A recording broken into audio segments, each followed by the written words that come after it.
Readings of Almighty God's Words. The responsibilities of leaders and workers. The responsibilities of leaders and workers. 15. For the topic of mutual attacks and verbal spats that we just fellowshipped on, do you now understand the principles of discernment? Can you differentiate what situations constitute mutual attacks and verbal spats? Mutual attacks and verbal spats occur frequently among groups of people, and they can often be observed. Mutual attacks primarily involve purposefully targeting somebody's issues to personally attack them, judge them, condemn them, and even curse them, with the aim of exacting revenge, counterattacking, venting personal spite, and so on. In any case, mutual attacks and verbal spats are not about fellowshipping the truth, nor are they about practicing the truth, and they are certainly not a manifestation of harmonious cooperation. Instead, they are a manifestation of retaliating and striking against people due to hot-headedness and Satan's corrupt disposition.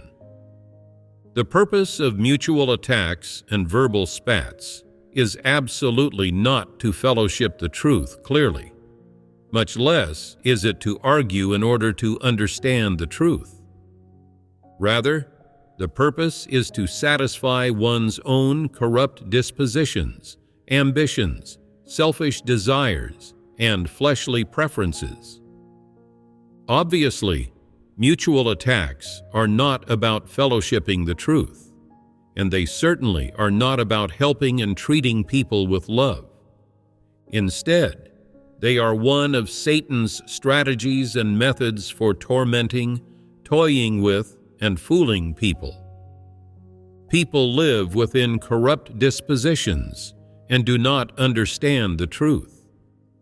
If they do not choose to practice the truth, it is very easy for them to get trapped by such snares and temptations, and within battles of mutual attacks and verbal spats. They argue until their faces turn red and even go on and on forever, all over a single word, phrase, or look, fighting for years to outdo each other, to the point of a lose-lose situation over just one thing. As soon as they meet, they argue endlessly, and some even attack, curse, and condemn each other in computer chat groups. How severe this hatred has become. They have not cursed at each other enough during gatherings. They have not yet relieved their hatred. They have not achieved their purposes. And after they go home, the more they think about it, the angrier they become, and there they continue to curse each other. What kind of spirit is this? Is it worth promoting? Is it worth advocating? No. What kind of dauntless spirit is this? This is a spirit of fearing nothing. It is a spirit of lawlessness. It is a consequence of Satan corrupting man. Of course, such behaviors and actions bring significant disturbances and losses to the life entry of these individuals, and they also cause disturbances and disruptions to church life. Therefore, when facing these situations, if leaders and workers find that two people are attacking each other and engaging in verbal spats and swearing to fight to the end, they must quickly cleanse them away, and they must not tolerate them, and they certainly must not indulge them.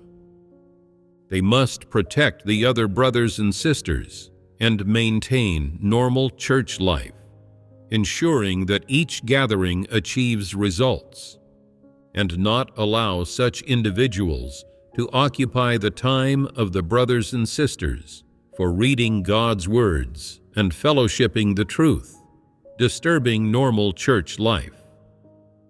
If it is discovered during gatherings that they are attacking each other and engaging in verbal spats, this must be promptly stopped and resolved. If it cannot be restricted, these people must be exposed and dissected immediately through a gathering, and they should be cleansed away. The church is a place for eating and drinking God's words, for worshiping God. It is not a place for attacking each other or engaging in verbal spats to vent personal spite. Anyone who frequently disturbs church life, affecting the life entry of God's chosen people, must be cleansed away. The church does not welcome such people. It does not allow disturbances from devils or the presence of evil people. Cleanse these people away, and the problem will be resolved.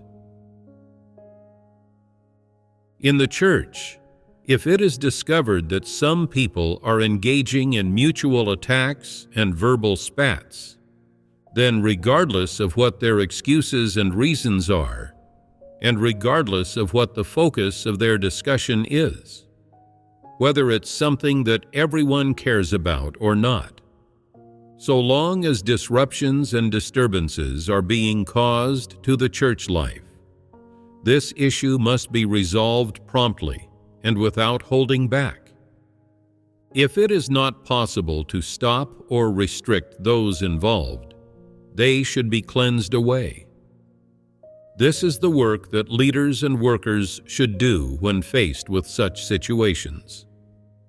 The main principle is not for you to abet these people's bad behavior by tolerating them or indulge them, nor is it for you to act as an upright official, adjudicating right and wrong for these people, seeing who is correct and who is incorrect, who is in the right and who is not, clearly distinguishing who is right from who is wrong, and then meting out equal punishment to both parties, or punishing the one that you deem guilty and rewarding the other.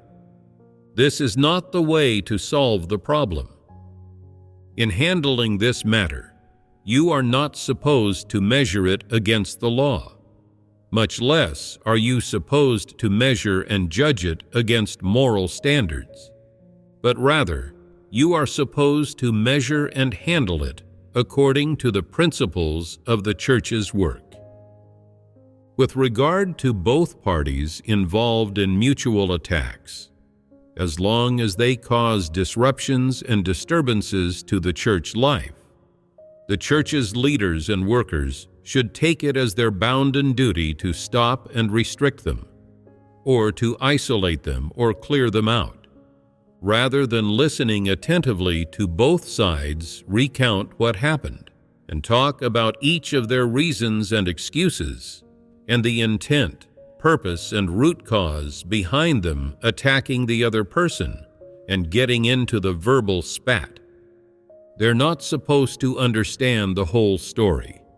Instead, they're supposed to solve the problem, eliminating these disruptions and disturbances to the church life and handling those who caused them.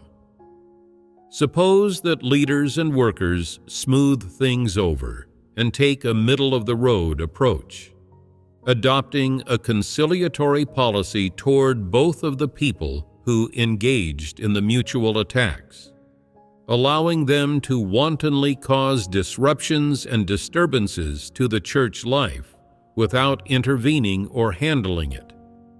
They keep indulging these people. They just exhort and advise them each time, and aren't able to thoroughly solve the problem. Such leaders and workers are derelict in their duties.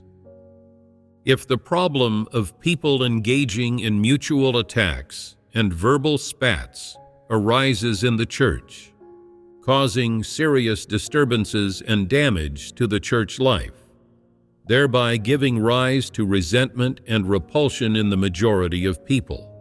Leaders and workers must act quickly, isolating or clearing out both parties according to the house of God's work arrangements and principles for cleansing the church. They should not act as upright officials, adjudicating the case for those involved and making judgments regarding these personal quarrels.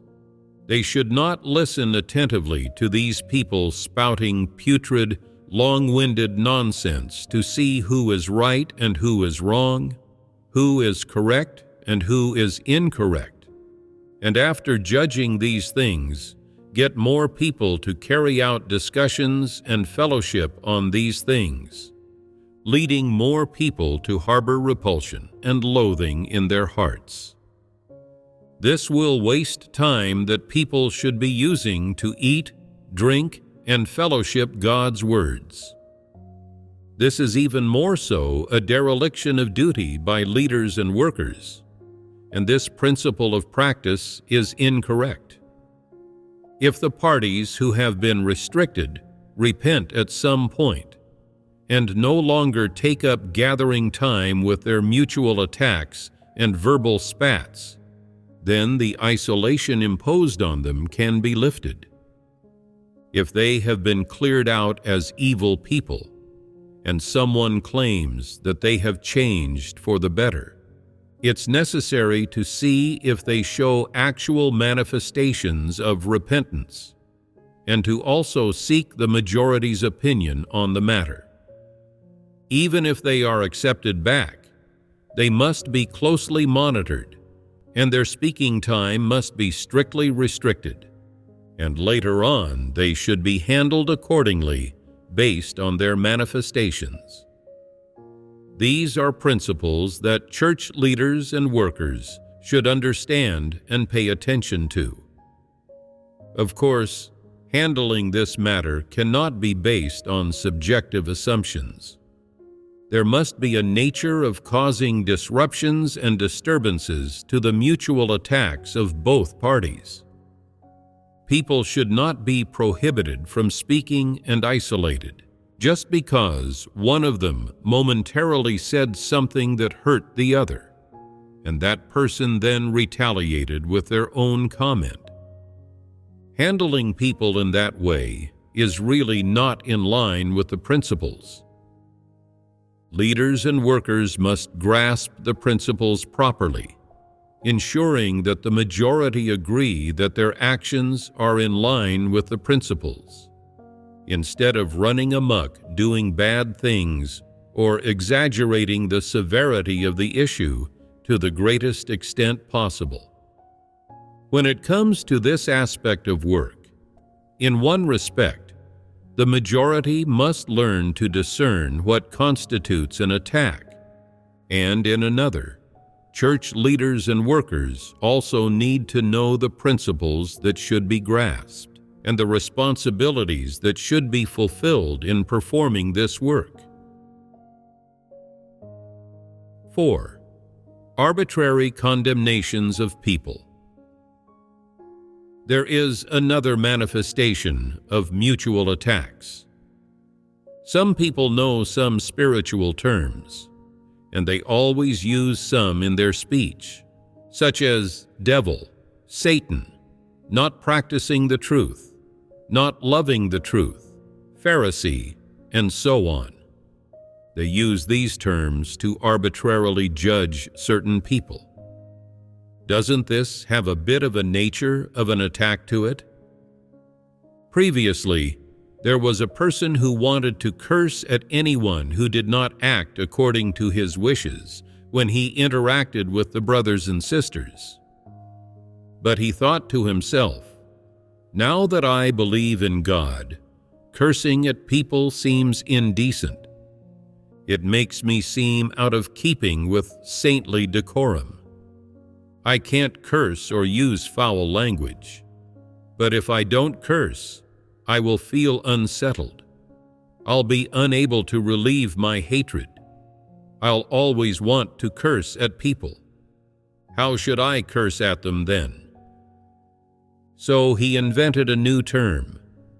Whoever offended him, hurt him through their actions, or did not listen to him, would be cursed by him like so.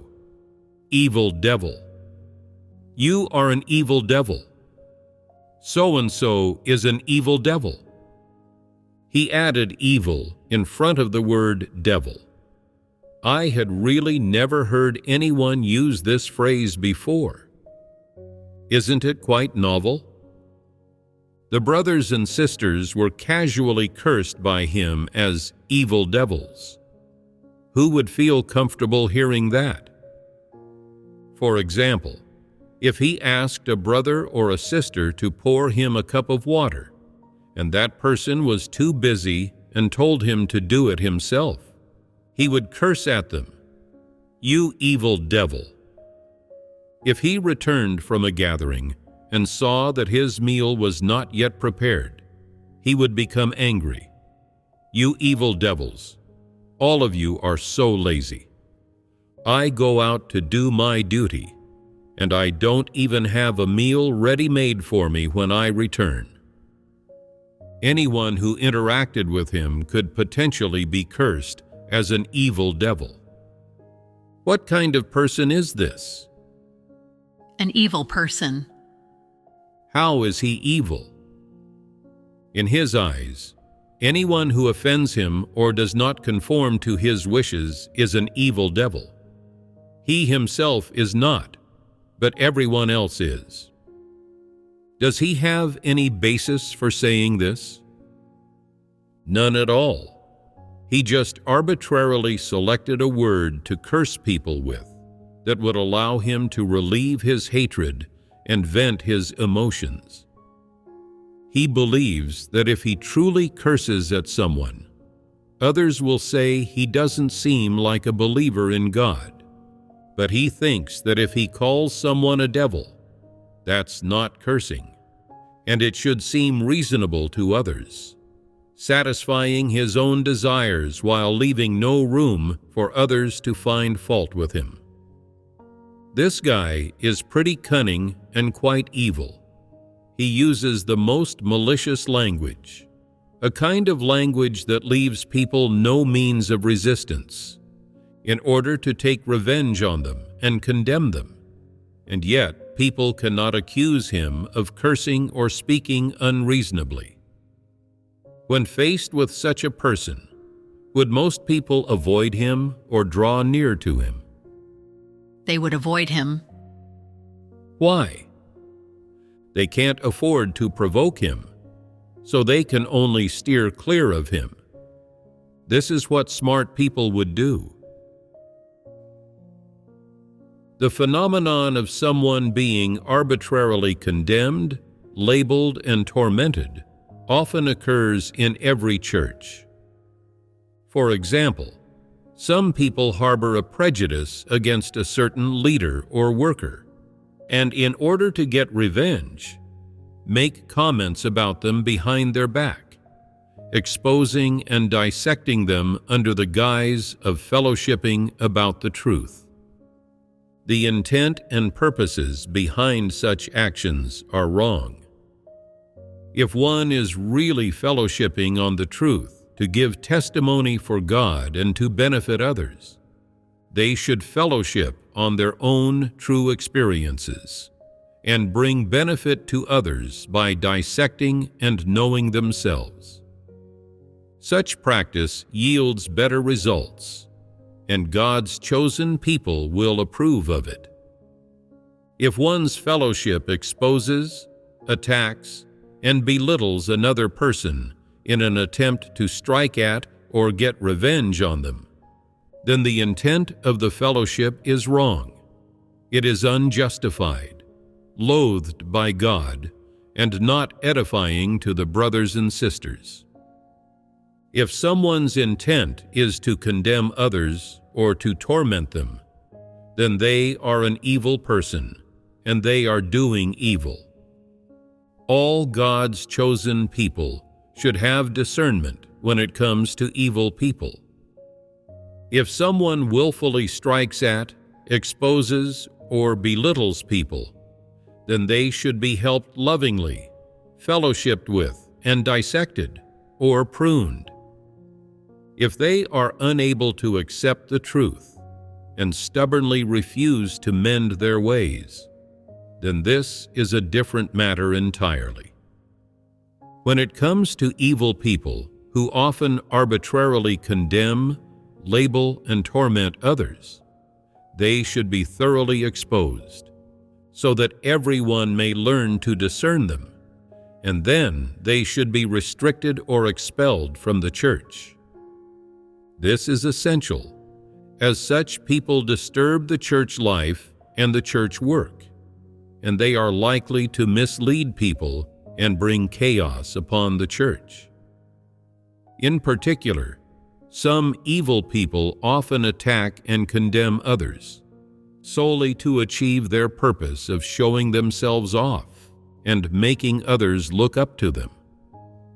These evil people frequently use the opportunity of fellowshipping on the truth at gatherings to indirectly expose, dissect, and suppress others. They even justify this by saying that they're doing it to help people and to resolve problems present in the church, and use these pretexts as a cover by which to achieve their purposes. They are the kind of people who attack and torment others, and they are all clearly evil people. All those who attack and condemn people who pursue the truth are extremely vicious, and only those who expose and dissect evil people to safeguard the work of God's house have a sense of justice and are approved of by God.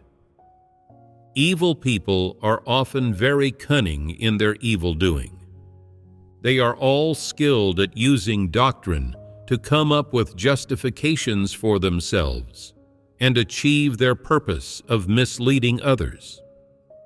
If God's chosen people do not have discernment of them and are unable to restrict these evil people, church life and the work of the church will be thrown into a complete mess, or even pandemonium.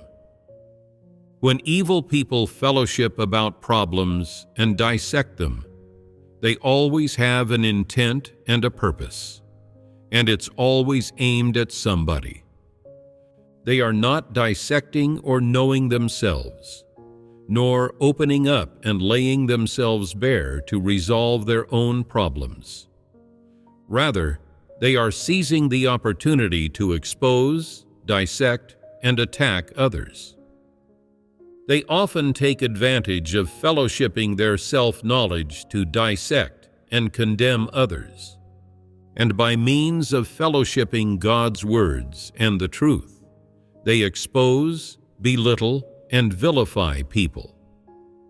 They especially feel repulsion and hatred toward those who pursue the truth, those who bear a burden for the work of the church, and those who often do their duties.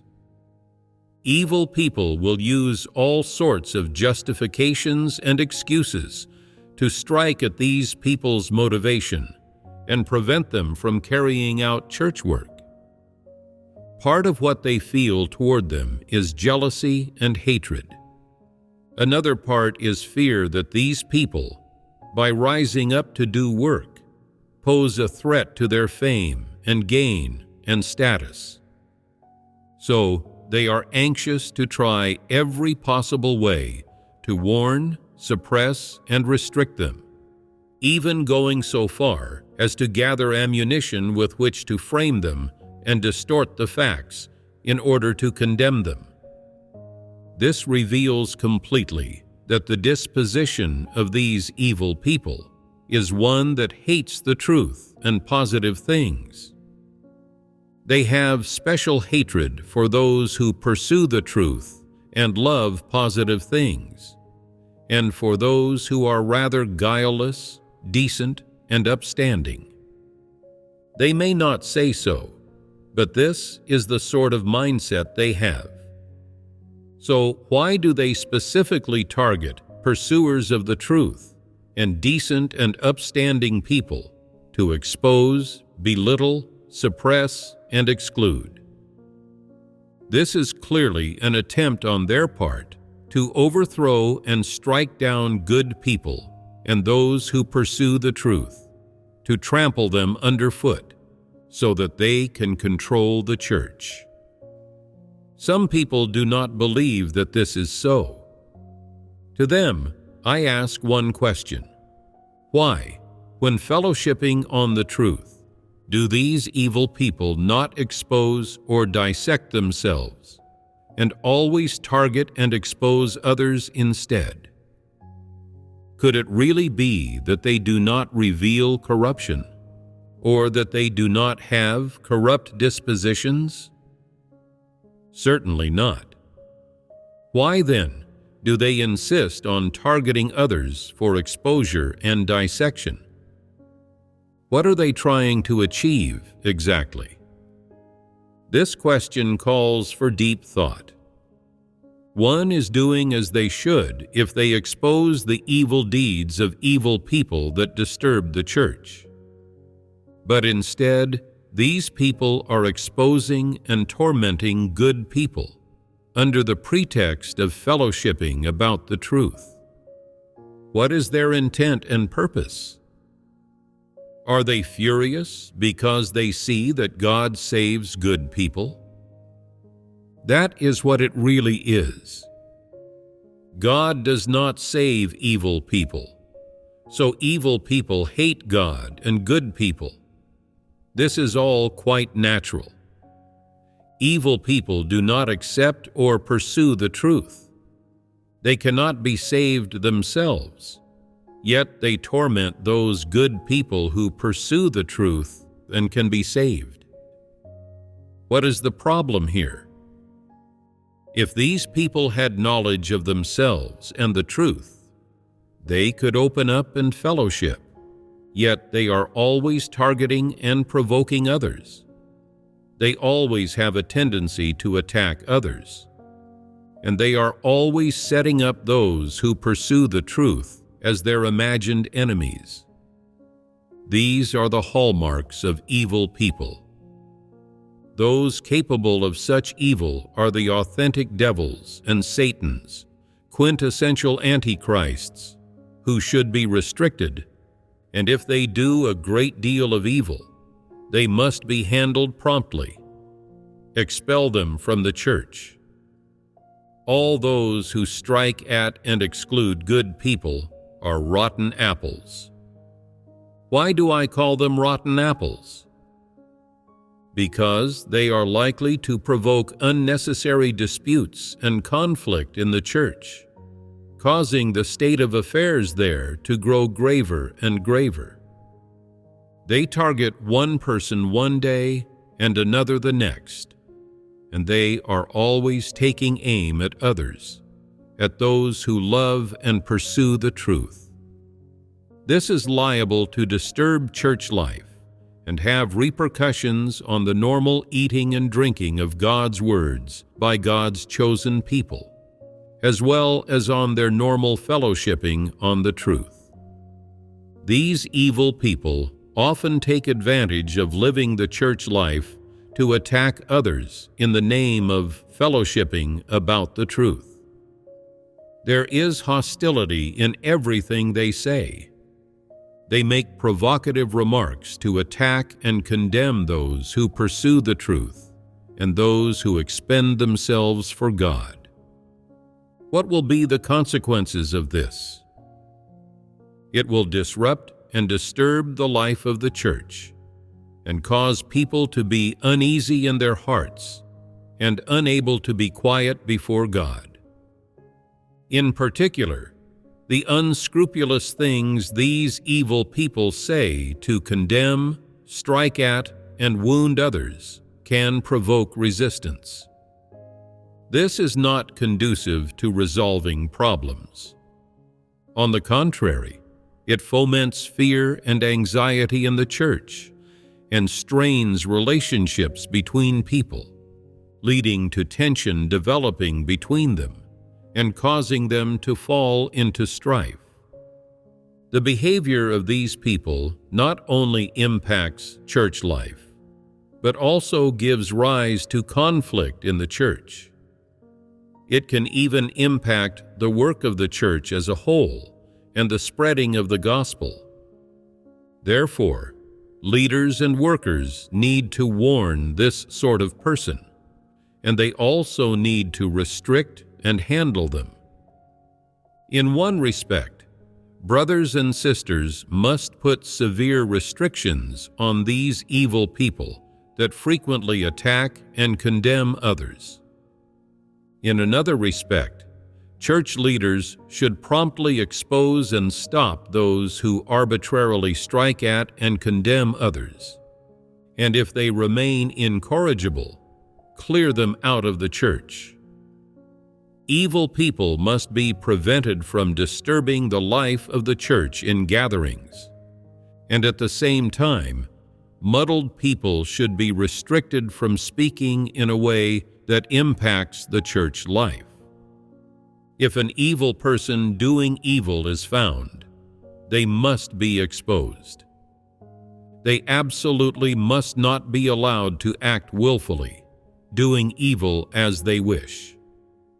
This is necessary to maintain normal church life and ensure that God's chosen people may gather, eat and drink of God's words, and fellowship about the truth normally, allowing them to fulfill their duties normally.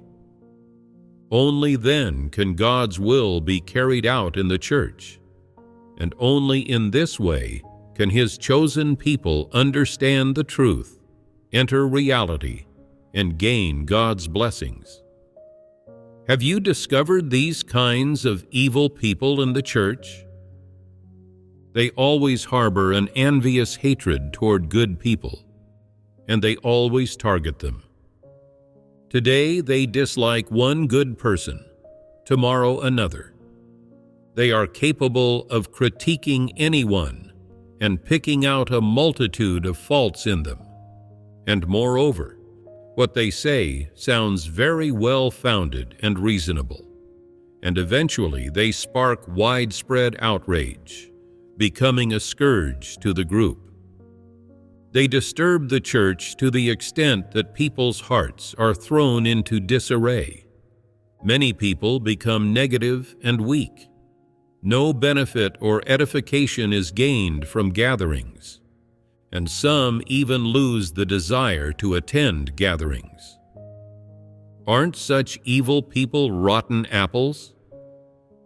If they haven't reached the level where they ought to be cleared out, they should be isolated or restricted. For example, during gatherings, assign them a secluded seat to prevent them from influencing others. If they insist on seeking opportunities to speak out and attack people, they should be restricted, prohibited from saying useless things. If it becomes impossible to restrict them, and they are on the verge of erupting or resisting, they should be promptly cleared out. That is, when they are no longer willing to be restricted, and say, "On what basis are you restricting my speech? Why does everyone else get to speak for 5 minutes, and I only get 1 minute?" When they constantly ask these questions, that means they are going to resist.